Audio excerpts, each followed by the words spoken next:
asociación sin ánimo de lucro que reúne a todas aquellas personas que se consideran liberales en el más amplio sentido del término. Este club se fundó en 1982 y tiene como principal objetivo, por supuesto, la difusión del liberalismo y organiza actos, conferencias, mesas redondas, tertulias. Y invito a aquellas personas que tengan mayor interés en conocernos, que lo hagan a través de nuestra página web, que es www.clubliberal1812málaga.com. Y nada más, paso mi palabra de nuevo a María Montiel.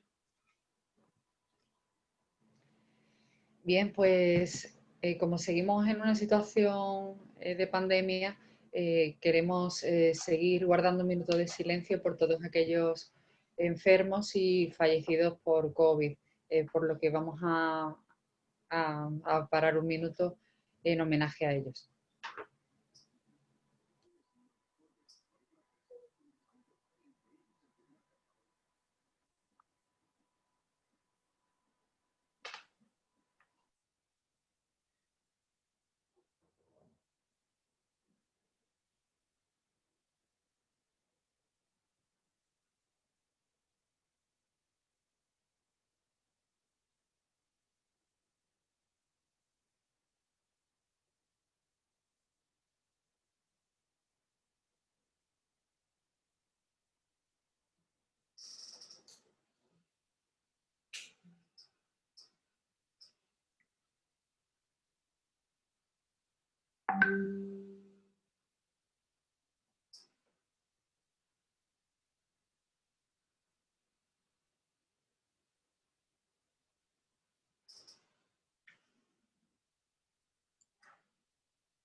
Bien, ya hemos tenido el minuto de silencio y ahora para arrancar con esta videoconferencia, este debate que vamos a hacer con don Antonio Garrigues, vamos a empezar recordando cuáles son las reglas para el mejor funcionamiento de la misma.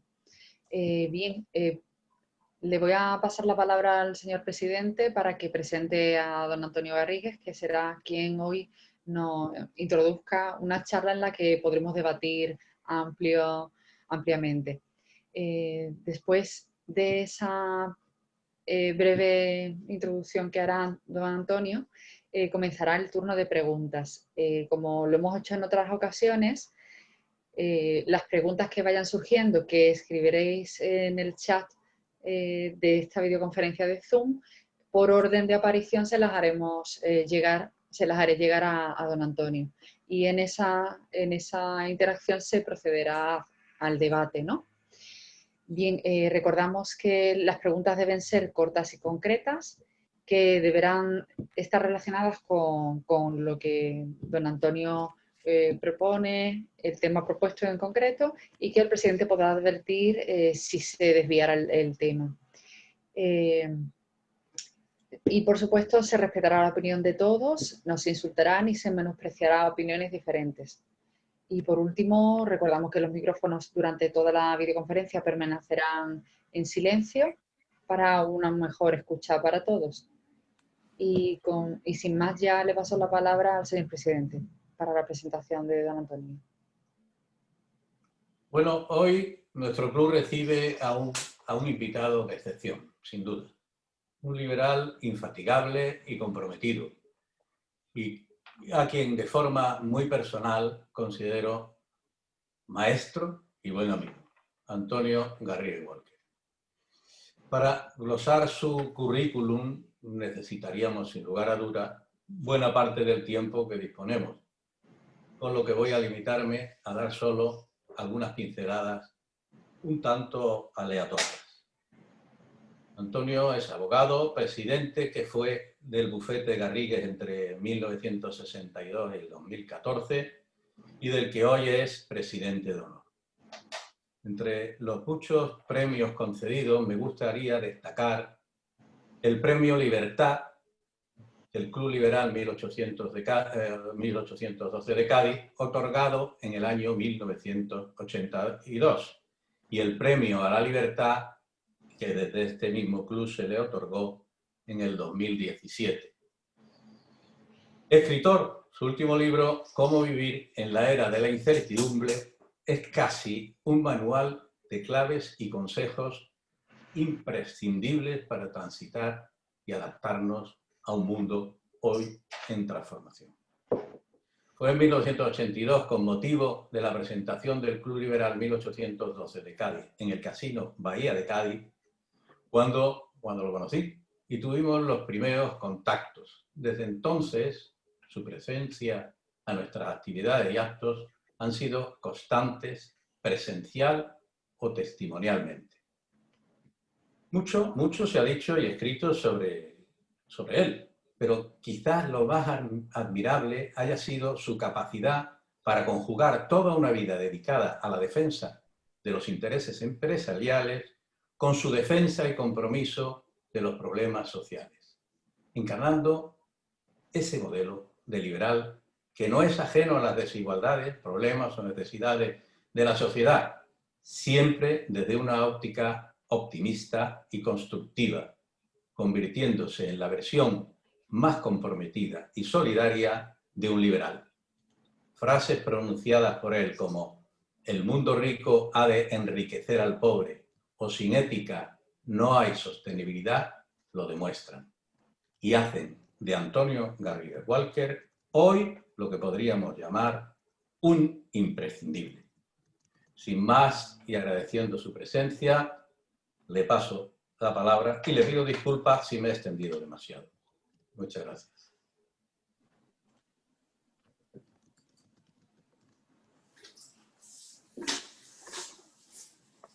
Antonio, no tienes el micro. No tienes el micro. Sí, tienes que activar el micro. Antonio, tienes que activar el micro. ¿El micrófono? ¿No se le puede hacer desde aquí? Voy a intentar. Abajo a la izquierda, Antonio. Ahora ya está. Al botón, ahora. ¿Ahora está bien? Ahora. Ahora me oís. Rafa, gracias por tus palabras y gracias por todo lo que haces en el club. ¿Cuántos clubs quedan vivos en estos momentos? Rafa. Pues bueno, está el de Cádiz, que ya sabes que conmemora siempre... Perdona, no se te ha escuchado. ¿Puedes repetir? ¿Yo? ¿Ese soy yo? A mí se me oye, ¿no? Yo es que le he hecho una pregunta a Rafa. Sí, sí, perdón. Sí. Vamos a ver. Tenemos, por ejemplo, presente ahora mismo con nosotros al Club Decano de los Clubes Liberales, que es el sitio de Bilbao. Eso es. Ese está, permanece y permanecerá seguro. Segundo está el de Cádiz, que tú conoces muy bien y que yo he recordado en las palabras que te he dedicado, que ese, bueno, tiene alguna actividad, pero especial y preferentemente, como tú también conoces, el 19 de marzo de cada año conmemoramos la Constitución de 1800. Así es. Luego hay alguno que es el Canario, que tú también lo conoces, que es el Club Liberal 1812 de Canarias, y algún que otro que hace algo, pero que me atrevo a nombrarlo, y si me olvido, me disculpa si está...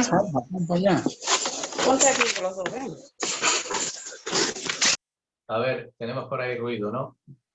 ¿Me has oído, Antonio? ¿Bien? Te he oído perfectamente y además te agradezco el resumen que has hecho y lo que quería por de pronto manifestar es mi deseo de que en algún momento haya en España, en todo el territorio español, muchos más clubes liberales y muchos más clubes que inspiren nuestro pensamiento. Pero bueno, en su día tuvimos muchos más, se han ido apagando muchos de ellos, pero yo espero que logremos recuperar este espíritu con mucha más fuerza. Perdona, se me ha olvidado nombrar al siglo XXI que lidera Bernardo Rabasa. Eso es. Club Siglo XXI, ¿no? Bernardo, efectivamente, ¿no? Club Siglo XXI. Nuevo liberalismo siglo XXI, sí. Eso es, eso es. Y Nuevo liberalismo siglo XXI. eso es. Y, Bueno. Tenemos 1.600 socios, ¿eh? y Nada llegamos más. a tener, Antonio, más de 40 clubes liberales, como tú bien sabes. Lo sé muy bien, por eso digo que de esos 40, ¿cuántos quedarán vivos? ¿3, Pues, 4, 5, 6, como mucho. Como mucho. 8 quizá? Queda también el Empecinado, que está en Castilla la Vieja, Sí. y poco más.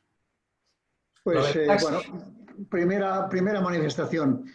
Yo lo que quería hablar, el tema es un tema imposible, porque hablar de tres conceptos como libertad, verdad y felicidad, pues es hablar de la historia de la humanidad, de la condición humana y de todo. Pero yo lo que quería era que habláramos entre nosotros de cómo lograr mayor libertad, cómo lograr mayor verdad y cómo lograr mayor felicidad. Y la relación entre estos conceptos.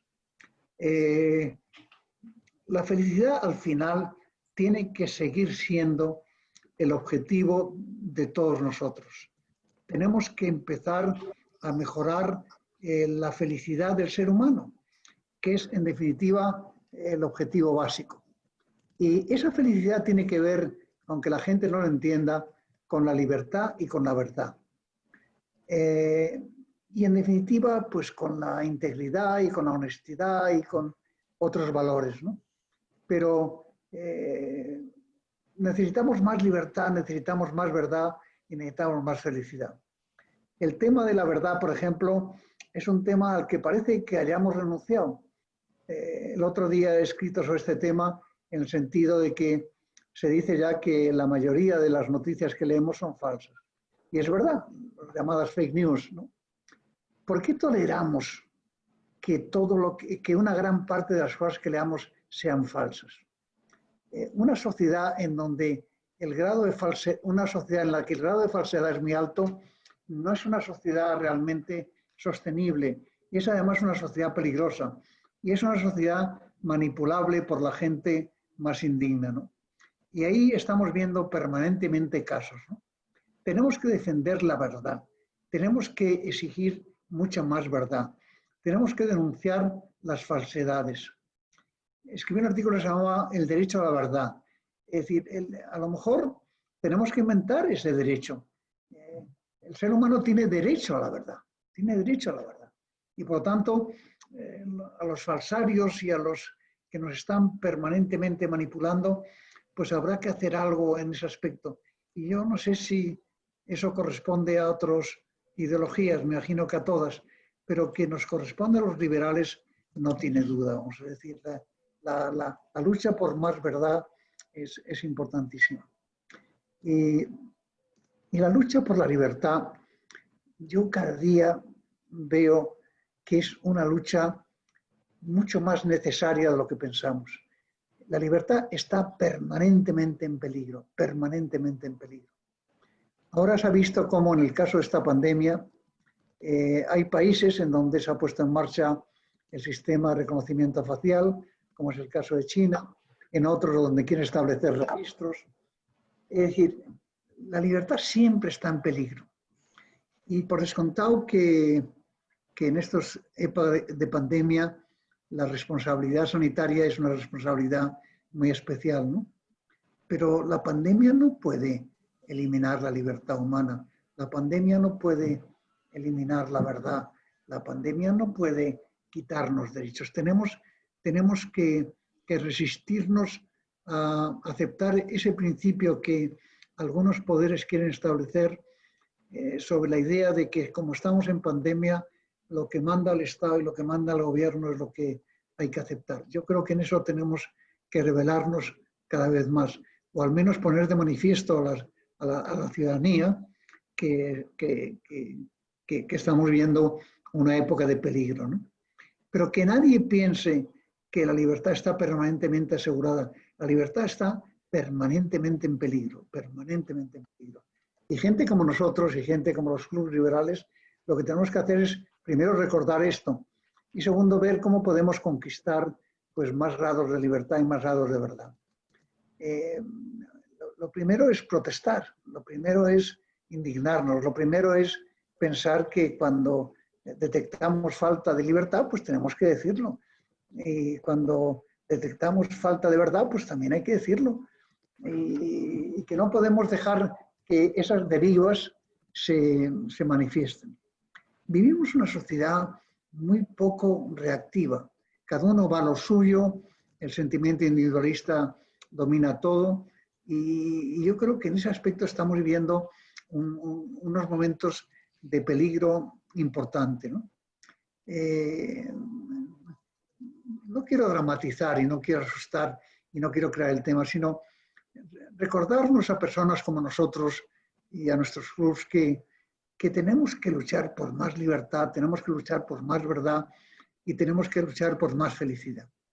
Tenemos que convencer a la gente de que el liberalismo lo que defiende, en definitiva, es al hombre íntegro y al hombre honesto, ¿no? Y también al hombre bueno. Yo creo que hay que empezar a conectar la idea de que la felicidad tiene que ver también con la bondad, ¿no? Es decir, que los malvados pueden tener mucho más dinero que nosotros y los malvados pueden creer que ellos son los que mandan y los que dirigen, pero no son felices, ¿no? No son felices. Y la felicidad no se consigue a través de ese tema, ¿no? Y sobre este tema es un poco el que me gustaría que aportáramos cada uno de nosotros nuestras ideas y pensáramos en cómo establecer algún plan de trabajo en este aspecto, o algún tipo de publicación o algún tipo de tema.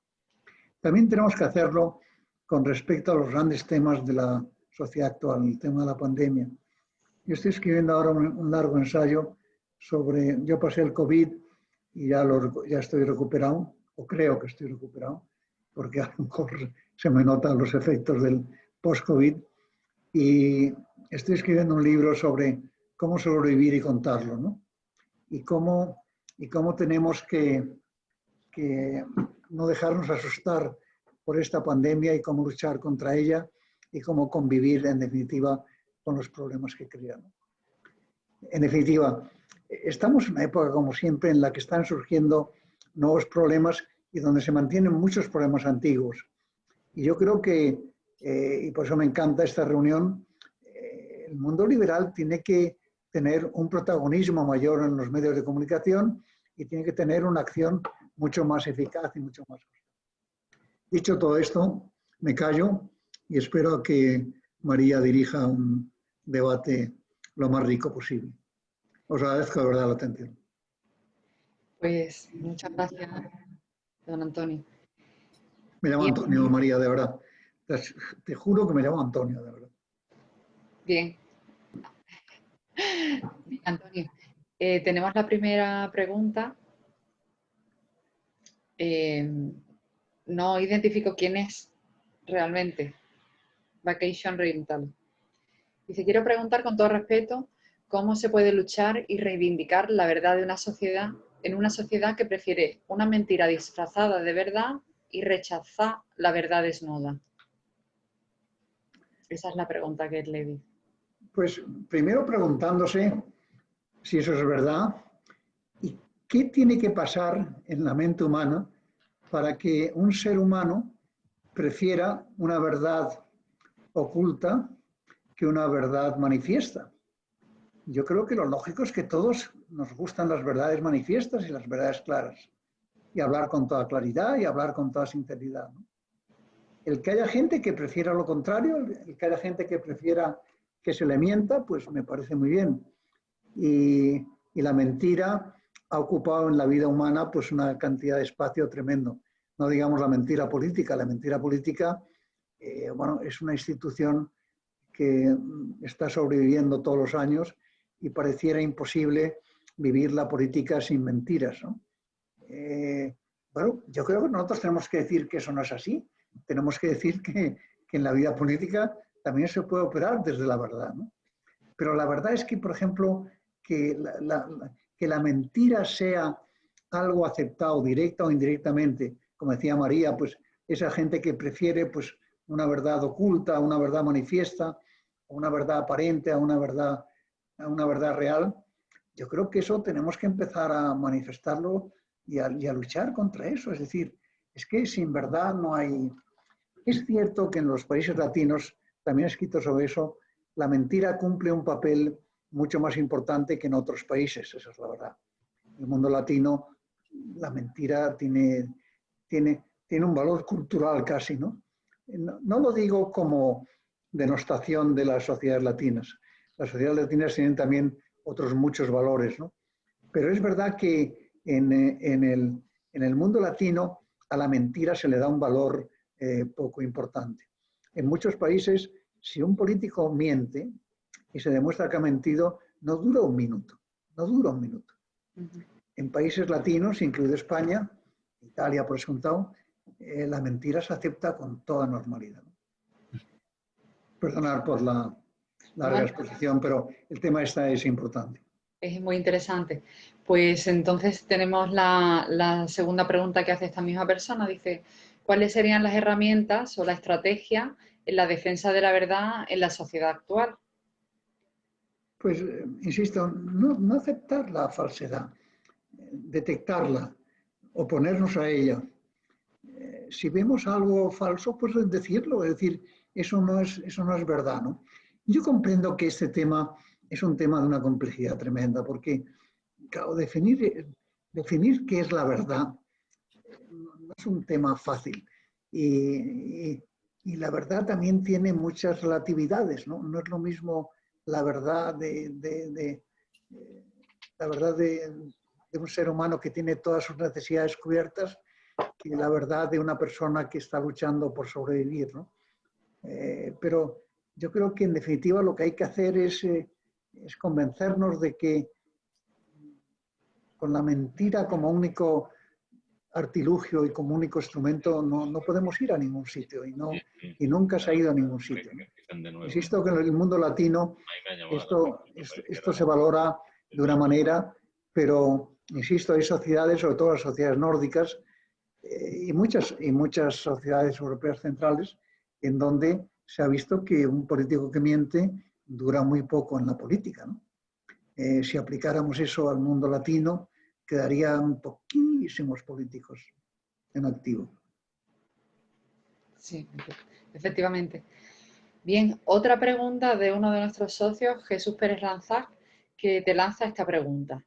Dice, el llamado neoliberalismo, nuevo demonio, entiendo que no es más que la desviación económica del liberalismo manchesteriano. Dice, ¿no crees que el liberalismo debe reclamar las virtudes cívicas de tolerancia y solidaridad, evitando desigualdades insultantes, al mismo tiempo que defienda a la sociedad civil de populismos autoritarios, por ejemplo, el caso de China, y la amenaza del control absoluto de las grandes corporaciones tecnológicas en un mundo global? Creo que sí, y creo que la pregunta está muy bien formulada y que es una pregunta muy válida y siempre oportuna, ¿no?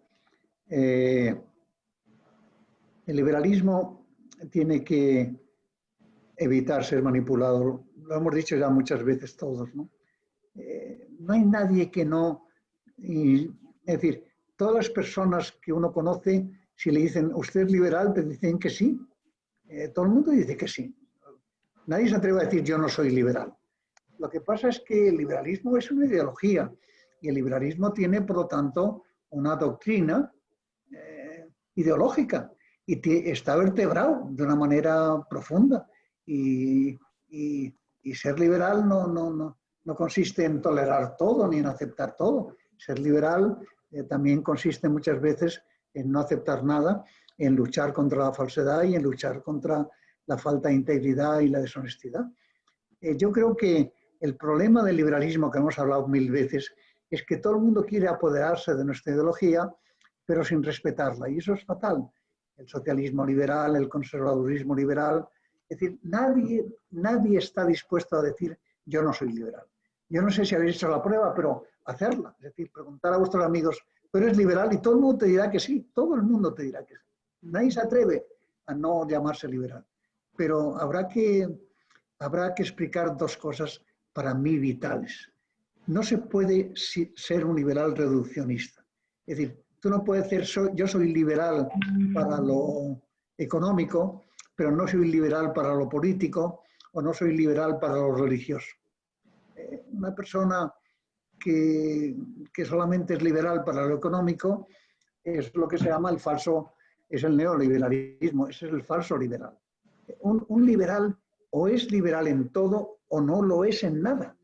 Es decir, un liberal que niega cualquier sector de la libertad no es liberal en nada. No me dice, yo soy liberal porque defiendo la economía de mercado, como si eso fuera suficiente.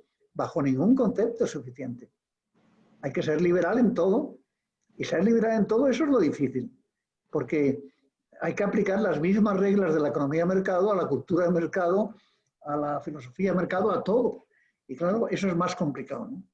Yo creo que es ahí donde tenemos nosotros nuestro talón de Aquiles y al mismo tiempo nuestra fuerza. Tenemos que empezar a demostrar que ser liberal es un oficio muy bello, pero es un oficio muy comprometido y un esfuerzo que requiere un comportamiento a veces muy difícil. Todos los que estamos aquí presentes lo hemos vivido, seguro que muchas veces hemos tenido que tomar decisiones que no se correspondían con nuestra ideología, pero que nos obligaba realmente a ser honestos, ¿no?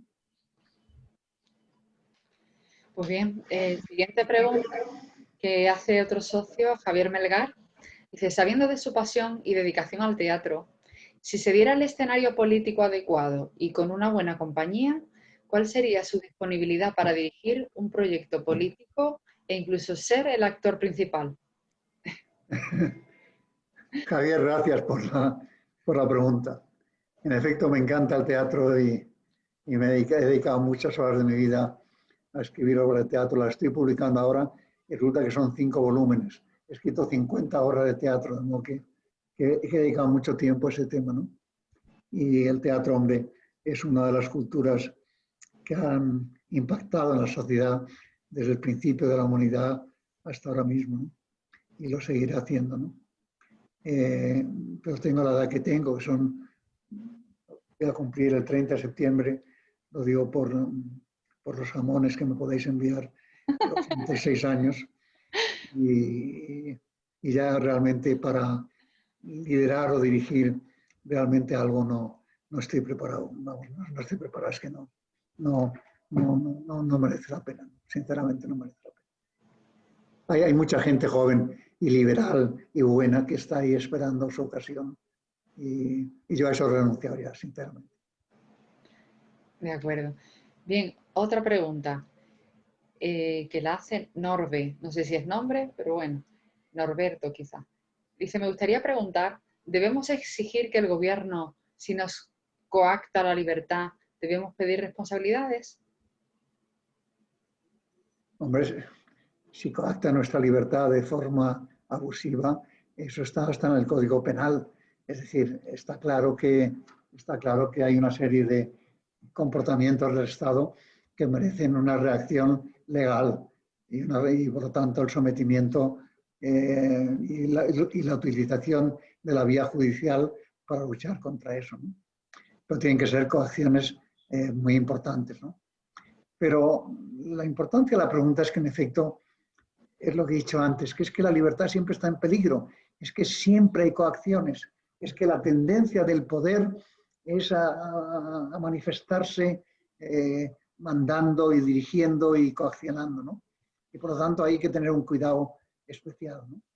Pero en efecto, si nos coaccionaran demasiado, realmente eso puede llegar a ser delito, ¿no? Y de vez en cuando lo han hecho los gobiernos, eso no debemos extrañarnos.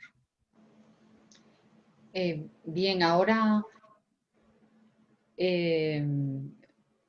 Elvira Roca Sí. Quiere hacer varias precisiones, te las comento. Dice, más allá de las grandes palabras. Primero, el derecho a la verdad. ¿Hemos abusado del concepto de derecho? ¿Es más bien un deber? Segundo, libertad es sinónimo de peligro, siempre. Nunca fue un derecho concebido sino una condición peleada por el hombre con grandes riesgos. Y en tercer y último lugar, dice, el asunto, si se me permite discrepar, no es mentir, sino que te pillen mintiendo, cuando estar parado se dice interjobs, está claro que hay un concepto distinto de verdad. Pues Elvira Roca sabe mucho y se expresa muy bien y como es lógico, pues sabe discrepar y lo hace con elegancia.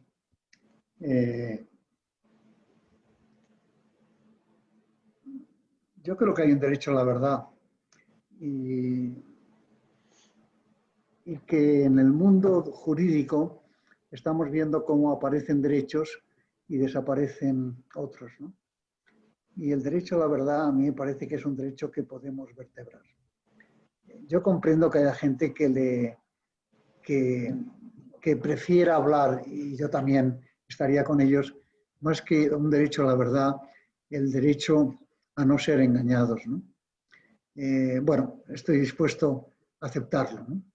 Pero el derecho a la verdad simplifica lo que se quiere decir.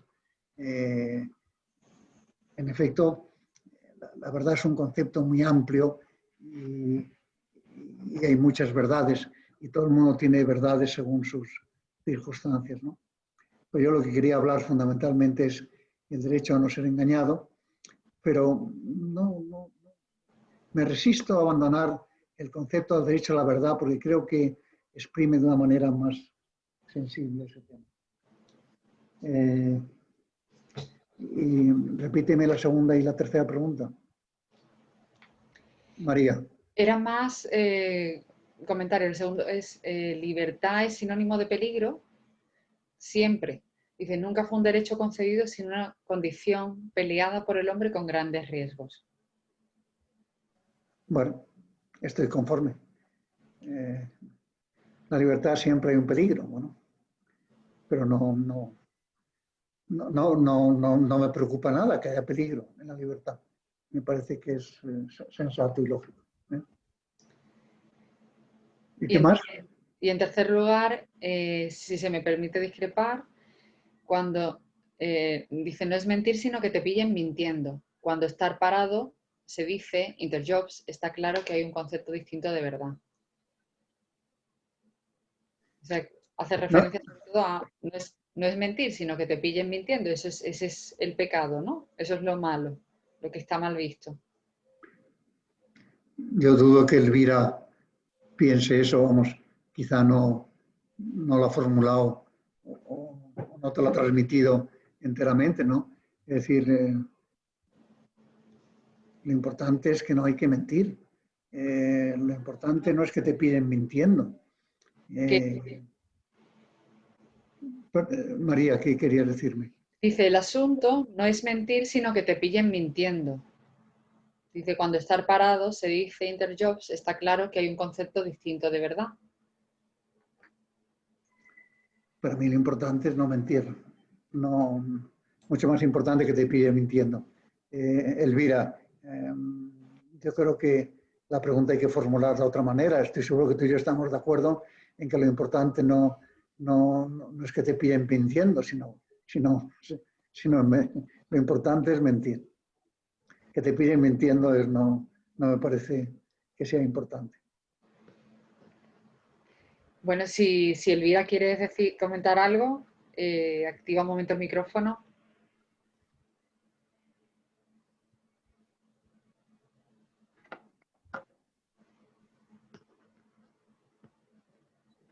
¿No lo puedes conectar? No quiero porque nadie lo hace y entonces no quiero yo tener ninguna clase de privilegio. No, efectivamente, es que mantener una conversación en estas condiciones menesterosas, pues es que es muy difícil cuando se tienen que manejar conceptos que tienen una cierta sutileza, ¿no? Y entonces, lo que yo cada punto tendría que reexplicarlo, ¿no? Y entonces acabaríamos aquí a las tantas y monas y es muy difícil. Pero efectivamente lo que yo quiero decir es que hay formas distintas de ver el enfoque. Es decir, a nosotros nos parece inverosímil que haya una forma de decir estar parado que sea estar interjobs, por ejemplo, ¿no? Eso es para nosotros una forma de hipocresía como cualquier otra. En cambio, que en las sociedades anglosajonas hay determinados niveles de discurso que se consideran de buena educación, que para nosotros resultan completamente hipócritas. Y así sucesivamente. Y habría que entrar aquí en un hilado fino del asunto que resulta muy complicado. Las sociedades mediterráneas se han criado en el ágora, como decía Ortega, Grecia que nos educó nos soltó la lengua a nativitate. Y entonces tenemos la costumbre de llevarlo todo a la plaza pública de una manera ostentosa, y a eso el mundo católico le sumó el auto sacramental, con lo cual ya la calle, la plaza y el vocerío es espectacular. Y a veces eso hace que nos parezca que nuestros niveles de tolerancia a determinadas cosas son superiores, y esto, en fin, hay que hilar fino, que no nos vamos a entretener ahora en esto, porque estamos en el que hacemos con los liberales, que se cierran los clubs y que se cierra, que a fin de cuentas la palabra liberal es una palabra española, como intenté explicar en un libro, creo que ya lo sabe todo el mundo, pero no tanta gente lo sabía, ¿no? La palabra liberal nace en Cádiz y se exporta a otras lenguas, y creo que España tiene un vínculo fortísimo con el pensamiento liberal que debería de estar activándose ahora mismo, toda vez que estamos en una situación, y no es teórica, sino práctica, en el que nuestras libertades constitucionales y nuestro andamiaje constitucional, están claramente en peligro. Y mi silencio ya. Bien, gracias, Elvira. Le he dado la oportunidad de hablar para que aclarara las preguntas. Bien, seguimos. Marcelino Marcos dice: buenas tardes a todos. Soy un optimista por naturaleza, pero en relación a los conceptos libertad y verdad en nuestra sociedad soy pesimista. Creo que en las próximas generaciones estos dos valores, libertad y verdad, van perdiendo fuelle, sobre todo el concepto de verdad.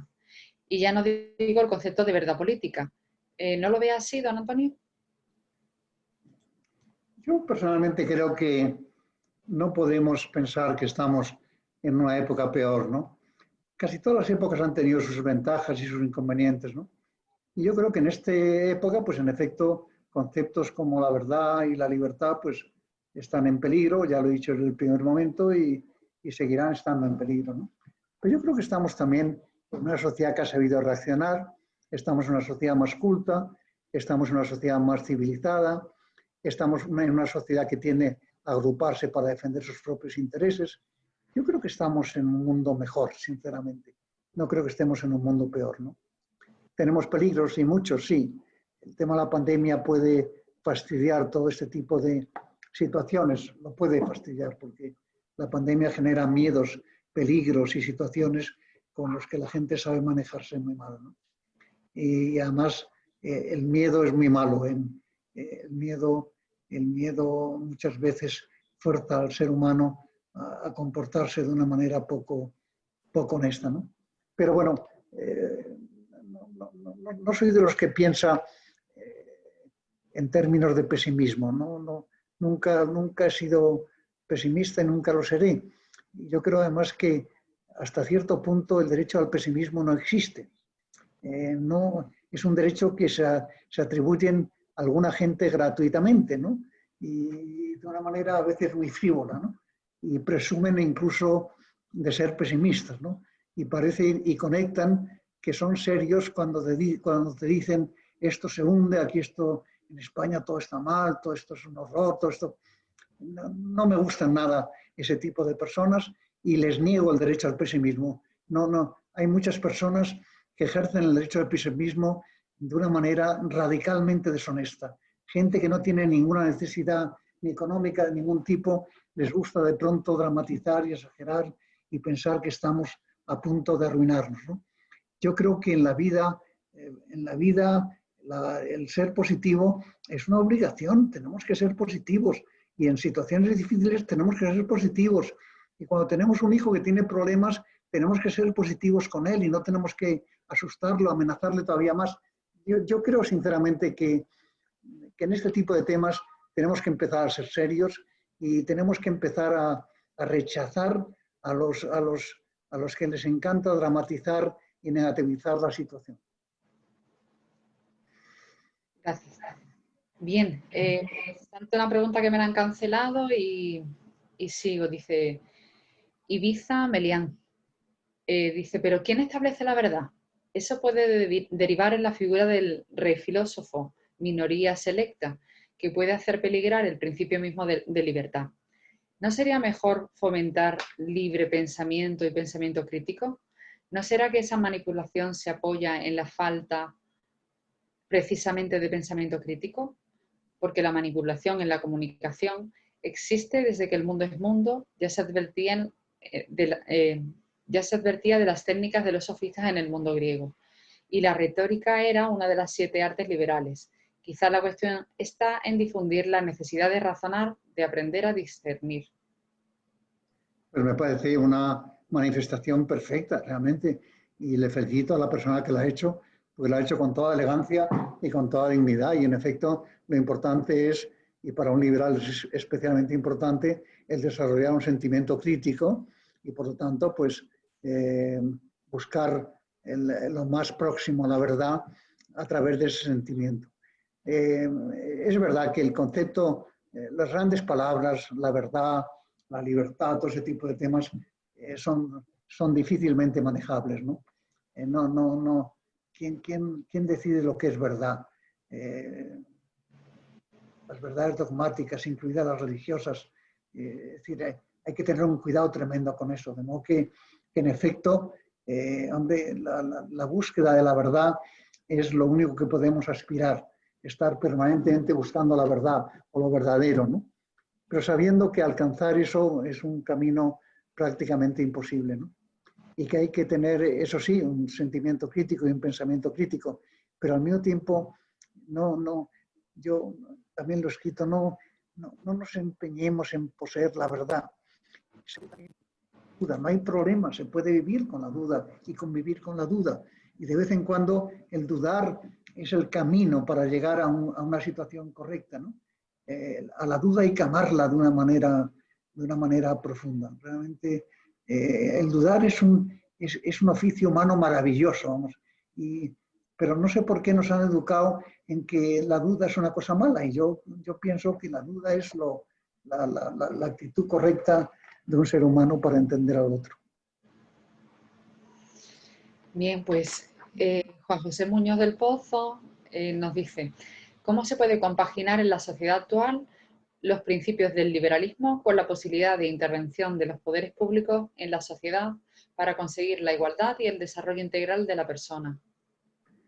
Bueno, ese es el gran tema, obviamente. ¿Cuál es la labor del gobierno? ¿Cuál es la labor cuáles son los poderes del Estado? ¿Y cuáles son los poderes de la sociedad? Los liberales creemos en la sociedad civil y creemos en el individuo por encima del Estado y creemos que es la sociedad civil la que tiene que lograr todo este tipo de luchas por conceptos importantes, ¿no? Que los gobiernos pueden hacer cosas importantes en este sentido, no tiene duda. Hay gobiernos liberales y gobiernos despóticos, ¿no? Hay gobiernos que les preocupa la libertad de los ciudadanos y hay gobiernos a los que ese tema les trae absolutamente sin cuidado. Y lo estamos viendo continuamente en el mundo, incluido Europa, ¿no? Europa tiene que incluso hay calidades de democracia completamente distintas, ¿no? España está entre las democracias consideradas plenas, en el número 19, ¿no? Pero el tema de la calidad democrática, por ejemplo, es un tema en el cual tenemos que pensar que nunca se llega a una democracia plena, es decir, hay que estar luchando permanentemente para que la democracia sea mejor, ¿no? En Europa, pues, quizá tiene que los países nórdicos son países en donde la calidad democrática es mayor que en los países centrales y mucho mejor que en los países del sur. No es lo mismo la calidad democrática en Grecia, Italia, España, que en otros países, ¿no? Exceptúo aquí un caso que me interesa hablar con vosotros, que es el tema de Portugal. A mí Portugal me parece que se está convirtiendo en uno de los países más maravillosos del mundo. Tiene una eficacia económica estupenda, una calidad democrática maravillosa. Allí se ha logrado que los 7 partidos políticos se pongan de acuerdo durante mucho tiempo para poder afrontar los problemas verdaderos. Está demostrando realmente Portugal una capacidad maravillosa. Yo creo que tendríamos que fijarnos mucho más en nuestro vecino y tendríamos que tener mucha más relación con ellos, porque realmente es estupendo. Cuando hablo con políticos españoles y les hablo de cómo en Portugal se ha logrado, por ejemplo, acuerdos políticos importantes entre todos los partidos, entre los 7 partidos, para afrontar problemas concretos, bueno, miran para otro lado y dicen que la sociedad portuguesa es muy pequeña, que no admite tanta atomización y cosas por el estilo, lo cual pueden tener verdad, ¿no? Pero yo insisto en que no estaría mal que tomáramos a Portugal como un buen ejemplo de lo que se puede hacer cuando la gente quiere hacer las cosas bien. Bien. Esteban Gotti dice, mi pregunta puede sintetizarse así. La recuperación del sentido primigenio del liberalismo, esto es generosidad, ¿puede ayudar a la consecución de más libertad y verdad? La generosidad puede con todo. Como decía Virgilio, omnia vincit amor, el amor vence todo. Pues la generosidad vence todo, vence absolutamente todo. La generosidad es una condición humana realmente maravillosa. La gente no se da cuenta de cómo puedes cambiar una situación cualquiera en tus relaciones amistosas o en tus relaciones con relaciones no amistosas a través de la generosidad, ¿no? Y es una palabra bellísima, realmente es una palabra bellísima. Y en efecto, pues la pregunta tiene razón, la generosidad puede cambiar las cosas tremendamente y yo creo que un liberal en ese aspecto, justamente porque está dispuesto a aceptar el punto de vista del otro, puede ser generoso en límites mucho más grandes de lo que a veces nos cuesta serlo. Bien, pues seguimos con Raúl Borrallo, que dice, el liberalismo actualmente se entiende de una manera amplia y cada uno tiene un concepto totalmente distinto respecto del otro. Mucha gente me ha confesado entenderlo como un laissez-faire, entendiendo por esto que no hay límites en la libertad de hacer y decir lo que uno desee. Y desde mi punto de vista, se puede ser liberal de ideología y evidentemente todo tiene un límite. Si no, no sería liberalismo, sino libertinaje, que es lo que tenemos ahora en sus diferentes vertientes ideológicas. No lo creo. Discrepo de que tengamos en estos momentos libertinaje, ¿no? El problema del liberalismo es el que he intentado antes explicar. No se puede ser liberal en unas cosas y no en otras. Hay que ser liberal en todo, ¿no? Y yo creo que en ese aspecto es en el tema en el que tenemos que insistir, ¿no? Yo conozco muchísima gente que está dispuesto a ser liberal en algunos aspectos, sobre todo en el económico, pero también en otros, ¿no? Pero en cambio se resisten, no voy a mencionar el tema, pero es verdad, a ser liberal en temas, digamos, más importantes. Bueno, eso es así. Yo quiero decir, y quiero que se sepa, que a los liberales y a la ideología liberal se nos ha manipulado ya tanto que ya la gente no sabe ni de lo que hablamos, ¿no? Realmente, pero bueno, no podemos dejarnos engañar, ¿no? Es decir, no. Lo que está claro es que no somos conservadores y lo que está claro es que no somos socialistas. Eso es lo que tenemos que defender y que aceptar, ¿no? Pero eso de que los conservadores sean liberales y los socialistas también sean liberales, eso no es verdad. Insisto en que no entienden las condiciones básicas del liberalismo. No las entienden. Los socialistas no saben lo que es ser liberal y los conservadores aún menos, ¿no? Y nosotros, y no lo digo en ofensa de nadie, es decir, habrá que respetar al que piensa de una forma conservadora y al que piensa de una forma socialista o comunista. Es decir, yo ese respeto, un liberal tiene que mantenerlo permanentemente, ¿no? Pero también exigimos y debemos exigir que se nos respete en cómo pensamos nosotros. Bien, pues Enrique Rodríguez, que es socio también del Club de Málaga, dice, la libertad y la responsabilidad que ello conlleva van de la mano. Dice, ¿cómo se puede gestionar la libertad y la verdad en un mundo donde vemos que los dirigentes actuales carecen de sentido común y donde premia la ambición por el poder y el dinero? Bueno, primero observándonos a nosotros mismos, ¿no? descalificar a todos los demás y proclamar que prevalece la ambición o el dinero, a mí me parece que es una frase un poco exagerada, ¿no? Hay mucha gente buena, pero de verdad hay mucha ciudadanía buena, que nadie se equivoque, ciudadanía que está luchando por cosas difíciles y que lo hace con toda integridad, con toda honestidad. Yo creo que la ciudadanía española es una ciudadanía realmente y básicamente honesta y seria y que responde y que asume sus responsabilidades y que yo creo que tenemos una sociedad realmente muy buena. Yo personalmente creo que somos dentro del mundo europeo una sociedad que merece elogio y que merece reconocimiento. A veces no lo reclamamos, pero tenemos que reclamarlo. Yo creo que somos una sociedad muy sensible contra la injusticia y muy sensible contra la deshonestidad. Yo creo que sabemos perfectamente identificar a los políticos que no cumplen su papel. Y yo insisto, no se quiera transmitir optimismo, es que creo que el exceso de pesimismo es una maldad, es una actitud perversa y que no hay que ser así, hay que ser de otra manera, hay que ser positivo, hay que buscar, hay que creer en soluciones, no hay que dramatizar las situaciones bajo ningún concepto, yo creo, incluso hay que ser un poco alegre, porque es que de vez en cuando yo me encuentro con gente que engañan, me quieren engañar pensando que, explicando lo mal que está todo, es que son gente muy seria, ¿no? Y yo le digo que es que son gente realmente negativa y hipocondriaca, en el sentido político de la palabra. En fin, no soporto. Reclamo el derecho al pesimismo y reclamo y niego el derecho a lo contrario. De acuerdo. Bien, pregunta Rafael O'Donnell.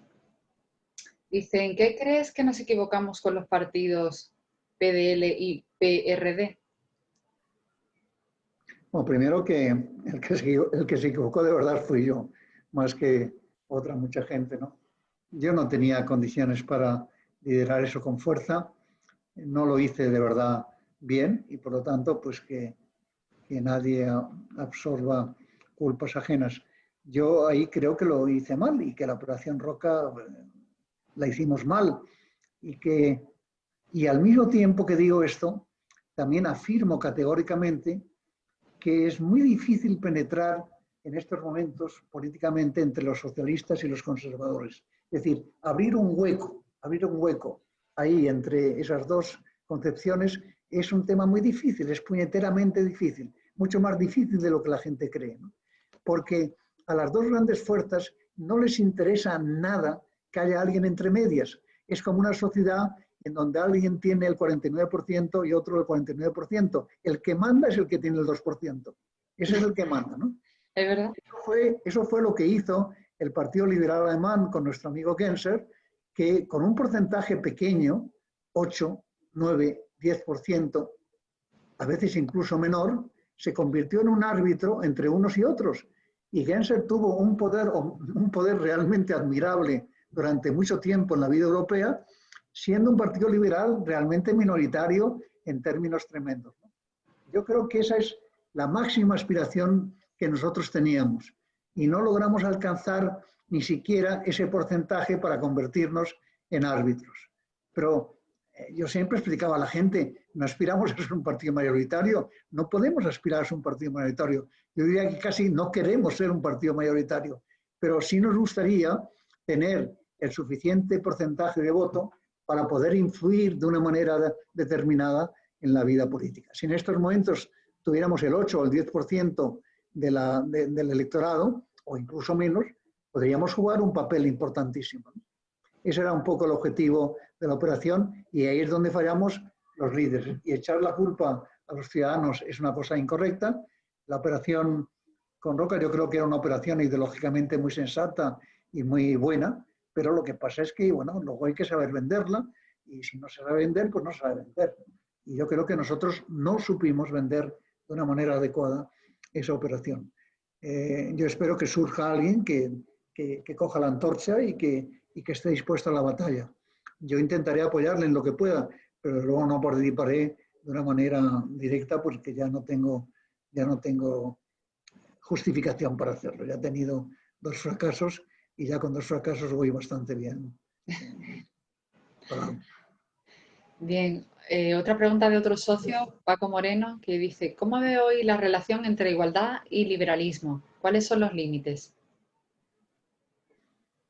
El tema de la desigualdad es el tema que está en estos momentos de moda en todo el mundo. En Estados Unidos se han creado grupos por todos los sitios para luchar contra la desigualdad y lo mismo pasa en Europa, ¿no? La desigualdad va a ser un tema tremendo.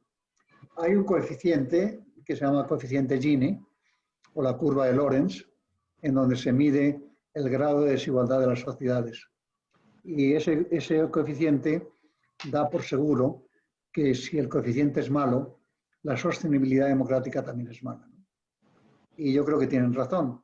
La desigualdad no es buena en términos de sostenibilidad de una sociedad. No es buena. Y en España hay mucha desigualdad.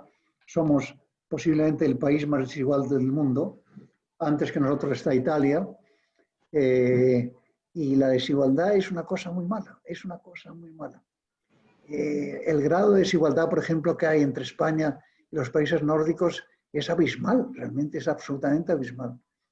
Y por eso en los países nórdicos, bueno, hay mucha gente que lo justifica eso diciendo que en los países nórdicos hace tanto frío que hay un sentimiento de colectividad muy fuerte, mientras que en los países del sur, pues resulta que somos muy individualistas porque tenemos una cultura climática de apertura al sol, etcétera, etcétera, ¿no? Bueno, no lo sé, pero que la desigualdad es sin duda el problema mayor que en estos momentos tiene la humanidad, no tiene duda. Tenemos 2 desigualdades básicas. La desigualdad entre países ricos y pobres, que está creciendo permanentemente, y luego la desigualdad dentro de los países. Hoy mismo he leído que la propia pandemia está generando más desigualdad todavía, pues porque favorece a los que tienen más capacidad de reacción frente a este tipo de fenómenos. La tendencia a la desigualdad es muy alta y un liberal, desde luego, no puede aceptar eso como principio. Un liberal tiene que aspirar al grado de igualdad mayor que se pueda lograr. No podemos lograr la igualdad absoluta, pero lo que no podemos tolerar es la desigualdad absoluta. Bien, otra pregunta de otra socia, Elena Beza. Dice, ¿piensa usted, don Antonio, si es necesario replantearse el liberalismo hacia una transversalidad de las reclamaciones del ser humano hacia el siglo XXI? Podríamos hacerlo y deberíamos hacerlo y podríamos intentarlo. Ahora, eso a nivel cultural yo creo que se ha producido de alguna forma. A nivel político, eso implicaría la creación de un partido político que estuviera dispuesto a hacer lo que se intentó con la operación reformista y con otros intentos en la vida liberal, ¿no? Y yo creo que en estos momentos no hay nadie que esté dispuesto a asumir esa responsabilidad. Sinceramente, yo al menos no lo veo, no lo he oído. Quizá alguno de vosotros sepa de alguna iniciativa, pero yo creo que en estos momentos no hay nadie que se atreva a inmiscuirse en el mundo político con la bandera liberal. Estamos en un mundo en donde yo creo que en estos momentos es imposible plantearse esa opción. Ojalá salga un buen líder, un mejor líder de los que ha tenido el liberalismo y absorba esa bandera, pero de momento yo lo veo muy difícil. Bien, estamos llegando a más o menos 1 hora de intervención, pero tenemos alguna que otra pregunta más. Antonio, si te parece, ¿seguimos? O... Yo podría estar otros 10 o 12 minutos, nada más, porque tengo una cosa familiar que me tengo que atender, no tengo otro remedio. Perfecto. Dice, buenas tardes. Dice Soriano.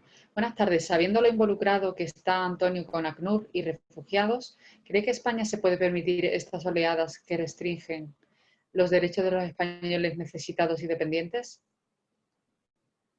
El tema del refugio y el tema del asilo es un tema que, en efecto, al que me he dedicado pues, desde hace décadas. El tema de ACNUR, que hace una labor admirable en España, que es el alto comisionado de las Naciones Unidas para los Refugiados se ocupa de este tema y yo sigo intentando ayudar por todos los medios a que entendamos una cosa muy, muy simple. Todos los países han tenido refugiados en su propio país. España tuvo 3 millones de españoles, más o menos, en Alemania por razones económicas, pero también hemos tenido cientos de miles de españoles que tuvieron que refugiarse durante la dictadura de Franco. Eso ha pasado también en otros muchos países, es decir, no solamente en España.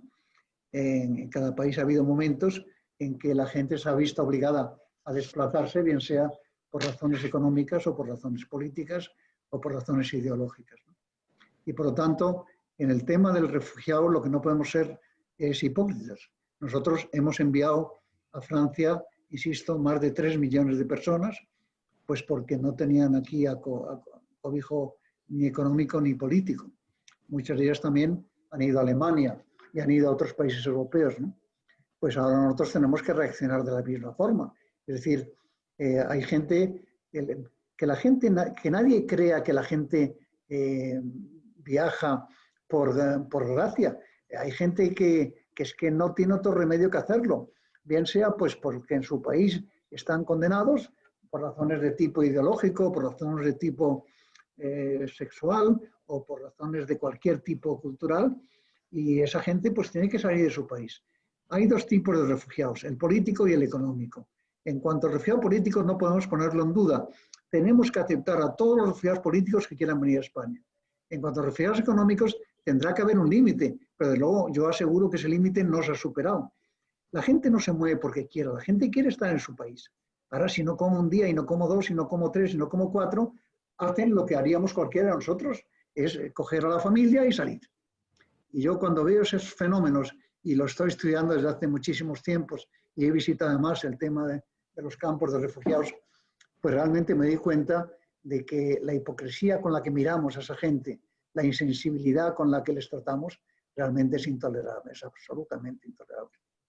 Bueno, ahí estamos y ahí tendremos que luchar, pero agradezco a Lorenzo Soriano la pregunta, pues porque es un tema en el cual no dejaremos de hablar suficientemente de la importancia que tiene para la propia dignidad del país.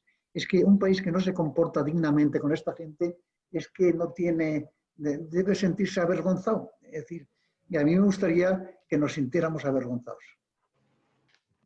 Bien, me dicen que te haga esta pregunta. Dice, la gran bandera del liberalismo hoy, es una pregunta de Enrique Montiel, dice, la gran bandera del liberalismo hoy es la defensa de la verdad, porque observamos que la política en general es el silencio y la mentira, la ocultación y el disimulo. ¿La política, pues, atraviesa en España por uno de sus peores momentos? No, en absoluto no. Bajo ningún concepto. Yo diría que estamos en un momento sensato. Tenemos un cuadro político que nos puede gustar más o menos, pero que es un cuadro político razonable. Tenemos grupos de derecha, incluso de extrema derecha, tenemos grupos de centro y tenemos grupos de izquierda. Yo creo que tenemos una estructura política completa y absolutamente razonable. Vamos, no tengo frente... Vamos, estamos igual que en muchísimos otros países. Estamos viendo, por ejemplo, cómo en Alemania está preocupando de una manera muy especial el crecimiento geométrico no de la derecha, sino de la ultraderecha, ¿no? Y que además ese movimiento es un movimiento realmente muy peligroso. En Francia tenemos el tema de los chalecos amarillos. Estamos viendo realmente que en muchas sociedades hay factores de insostenibilidad muy grandes. No estamos de verdad en un país malo, estamos en un país con un cuadro político muy bueno. Vamos, cuando la gente habla de la mentira en la política, entonces, la mentira ha vivido en la política desde el principio de la humanidad, es decir, el problema es como de todos los excesos, ¿no? Pero que nadie se sorprenda del tema. Además, mirémonos a nosotros mismos también. Nosotros también mentimos y aparentamos y también, es decir, no apliquemos a los demás reglas menos estrictas, más estrictas de las que nos aplicamos a nosotros. Bien, pues por último, para no alargar más dice Pablo Nieto, recibir información veraz depende en gran medida de las fuentes de dicha información. Por otro lado, reclamar información veraz en un régimen democrático al menos es responsabilidad de cada ciudadano. ¿Se ha fallado en la formación del juicio crítico de la ciudadanía a través de la educación básica? Pues que en efecto tenemos poco juicio crítico y que en España tenemos sentimiento crítico y lo manifestamos entre nosotros a nivel individual o a nivel grupal de 3, 4, 5, 6, 7, 8 personas. Pero la verdad es que no sabemos reaccionar con fuerza cuando vemos que se nos está engañando, o nos está chuleando, nos están haciendo cosas que la dignidad humana no merece, ¿no?